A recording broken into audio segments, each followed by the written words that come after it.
Shabbat Shalom, friends, near and far. So, for what it's worth, I have on my coat of many colors today. Because in the shaping of our forefathers, it's always so interesting to me that Joseph is not mentioned along with Abraham, Isaac, Jacob. That's kind of where we stopped. But Joseph, in the shaping of his life, has, as such an integral part of his development, this obsession, really almost, that the Torah has with his clothing. There is so much to say about the world.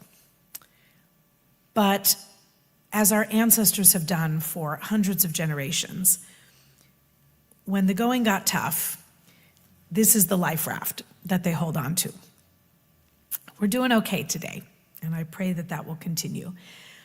And I'm just going to say it again, as I've said in recent weeks, months, and even the last year. What comfort I think we can take in the regularity of reading these stories. If we're still reading them, we're still here, and that's a good sign. So I'd like us just to look a little bit today at the role of clothing in this story. So much to say about it. Much has been said, and it was a big night last night, and it was wonderful, and it went late, and was terrific and fun, and I hope everyone will join us for our next Shabbat dinner, hopefully coming up when that comes up. But it's a lot today to hold. So let's play with the idea of clothing, just a touch. From the very beginning of this story, the Torah seems to be just besotted with this idea of Joseph and what he is given to wear. His father, demonstrating favoritism, gives Joseph what the Torah and we since then really seem to have trouble defining, actually, this ketonet pasim. You see it described as a colorful coat, a striped coat, or an ornamented tunic. That's the translation in our Etz Chaim, but it's some coat. And really, if you look back in all the 36 chapters of Genesis that precede kind of I think, and I'll have to do a little more research on it, I apologize, but it seemed to me that the last real mention of clothing was back in the Garden of Eden. There's just not a lot of mentions of clothing in the Torah. And of course, in the Garden of Eden, it was the lack thereof and the kindness that God showed Adam and Eve in knitting them or stitching them together, clothes made out of skins. But here, jumping many, many chapters ahead, Joseph gets this coat, this ornamented tunic. And when his brothers saw that their father loved him more than any of his brothers, presumably indicated or evidenced by this ketonet pasim, they hate him, and they can't speak a friendly word to him. Joseph, in his naivete, of course, tells them about his dreams that suggest to the family that in his images of bowing down sheaves of wheat and stars and moons, that they will one day be subordinate to him. That will get ahead in our story. They're separated. His father sends Joseph to go look for his brothers. You want to scream from your seat in the theater, don't do that. But of course, we have to let the action play out as it does, and it's just marvelous narrative. When they see him, and they've debated, first they're going to kill him, and Reuben says, no, let's not take his life, shed no blood, cast him into that pit, do not touch him yourselves. The Torah says, as an aside, he was intending to save him from them and restore him to his father. But this is a verse I love and read it every year. It's 37, verse 23. When Joseph came up to his brothers, they stripped Joseph of his tunic, the ornamented tunic that he was wearing. And they took him and cast him into the pit. It is repeated in the Hebrew.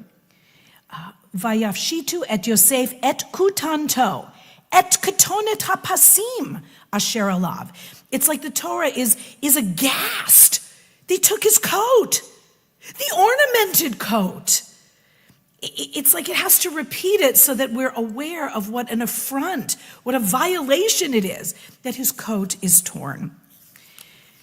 Going ahead to our reading today, Joseph's clothing again gets him in trouble. It's really not all that subtle. We don't actually know what he's wearing. As I say, most of the time in the Torah, we have no idea what anybody's wearing for the most part. But for some reason, Joseph's clothing is important to the Torah.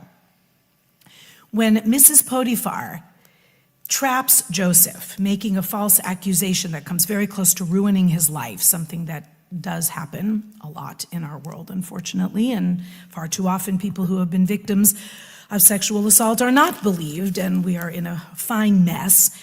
But when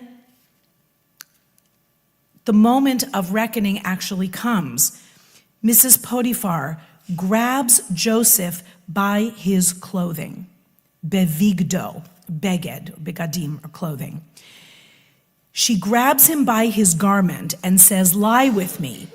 But he left his garment in her hand and got away and fled outside. When she saw that he had left the clothing in her hand and had fled outside, she called to her servants and said, "Look, he," meaning her husband, "had to bring a Hebrew to dally with us. This one came to me, but I screamed. And when he heard me screaming at the top of my voice, he left his clothing with me and got away and fled outside. She kept his clothing beside her until his master came home. She showed him the same story. She told him the same story, saying, 'The Hebrew slave whom you brought came to me to dally with me, but when I screamed at the top of my voice, he left his clothing with me.'" You can fill it in already. "And fled outside." Over and over again. There's a lot of repetition in this part of the Torah anyway, but there seems to be something so powerful. I'm not sure what it is, though, totally, and I'm still playing with this idea, and maybe we can talk about it a little more at lunch. What is it that the Torah is saying about Joseph and clothing? What are we supposed to take away about clothing? The further we get, we're not anywhere near Mount Sinai yet, the further we get in these generational stories of our founding fathers, we seem to be getting a little further away from God. We have to be told by the Torah that God is with Joseph. We don't really have that evidence from anywhere else in these stories. And it seems to be just a couple generations after Abraham has his revelation that we're kind of concerned with the outside. We seem to already, after just a couple generations, have lost the connection to the inside, to the divinity within. And we seem, the Torah is telling us, to be a little too concerned with our outer trappings, our outer appearances. So it's something to think about on this drizzly Shabbat morning. How does our clothing affect our sense of self? What is our relationship to clothing? Are we shoppers? Are we thrifters? Are we hand-me-uppers or downers? Do we spend a lot on clothes? Is it something that consumes us? Or are we consumers of fashion? Of course, people have to have clothing and good quality, and maybe you don't have large closets, so perhaps a few really good pieces are all that we can make room for.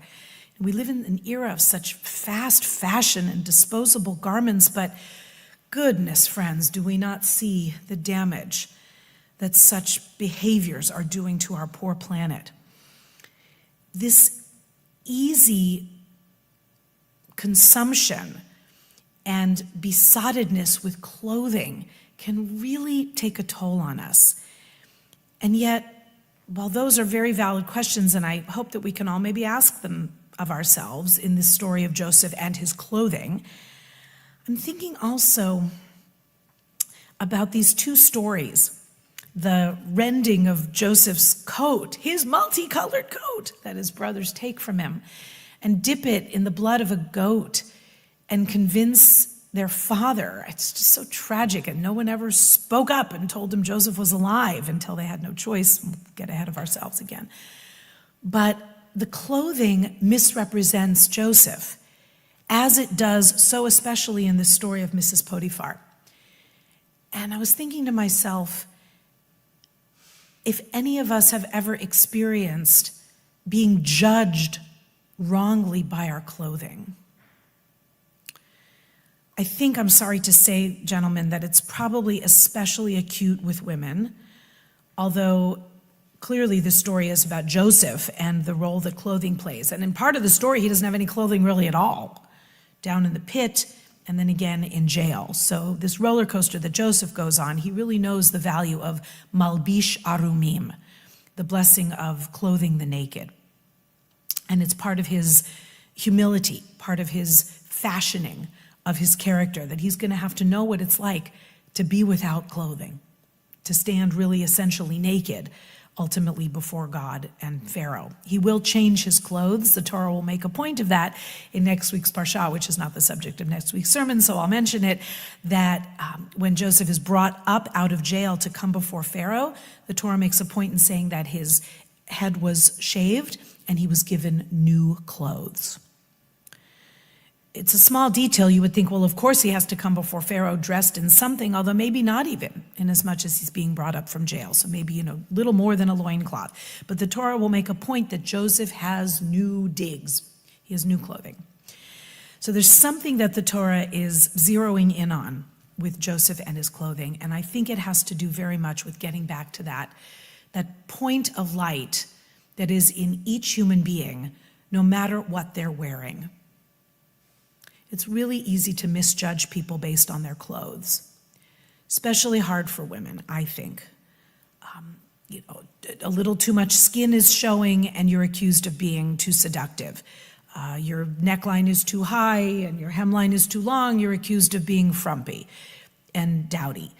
You want to wear something kind of fun and funky, you're accused of not dressing appropriately for your age.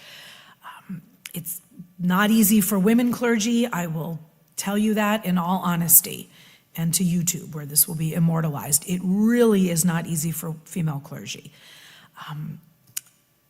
I haven't bought anything new for Rosh Hashanah in maybe my entire life. I've been blessed to do services on a bima for 29 years. I put on a kittel or a white robe, and that's it. But the rest of the time, to wear pants or not to lead services, you'll notice I don't.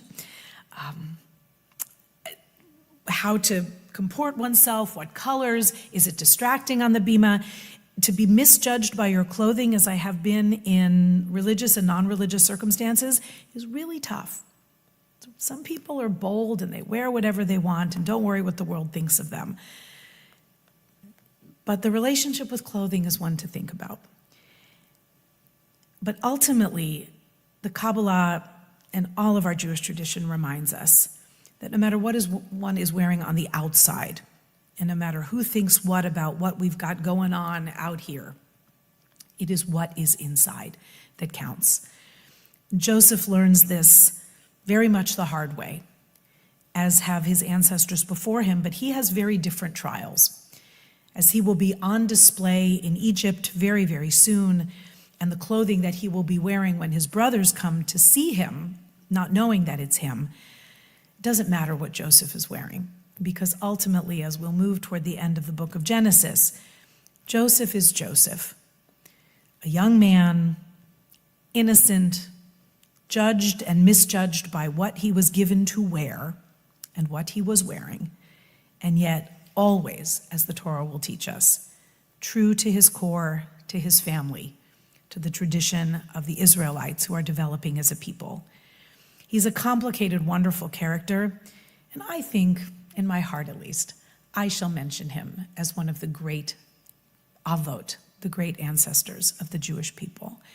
No matter what he was wearing, he wore the mantle of a member of the Jewish family all the days of his life. No matter what we're wearing, may we do the same. Shabbat shalom.